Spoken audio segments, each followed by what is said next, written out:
દાહોદ સુખસરના પાટડિયા ગામે તળાવમાં નહાવા પડેલા 2 માસૂમ બાળકોના ડૂબી જવાથી મોત. અને કાળજુ કંપાવી દેતી આ ઘટના સુખસરના પાટડિયા ગામની છે, જ્યાં ઉનાળાની ગરમી વચ્ચે ગામના તળાવમાં નહાવા પડેલા 2 માસૂમ બાળકો અચાનક ઊંડા પાણીમાં ગરકાવ થઈ ગયા હતા.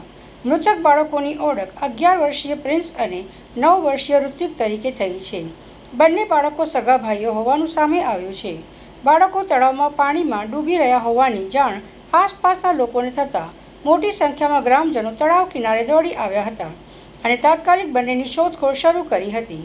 ગ્રામજનોએ ભારે જહેમત બાદ બંને માસૂમોને પાણીમાંથી બહાર કાઢ્યા હતા અને અત્યંત ગંભીર હાલતમાં સારવાર અર્થે તાત્કાલિક જાલોદની હોસ્પિટલ ખાતે ખસેડ્યા હતા.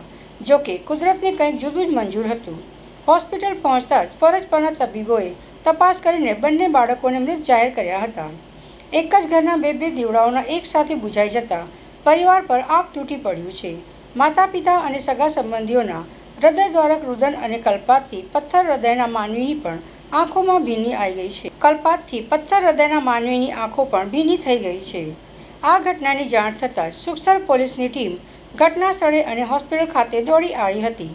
પોલીસે બંને માસૂમ બાળકોના મૃતદેહનો કબજો મેળવી પીએમ અર્થે મોકલી આપ્યા છે અને અકસ્માતે મોતે ગુનો નોંધીને આગળની કાયદેસરની કાર્યવાહી હાથ ધરી છે.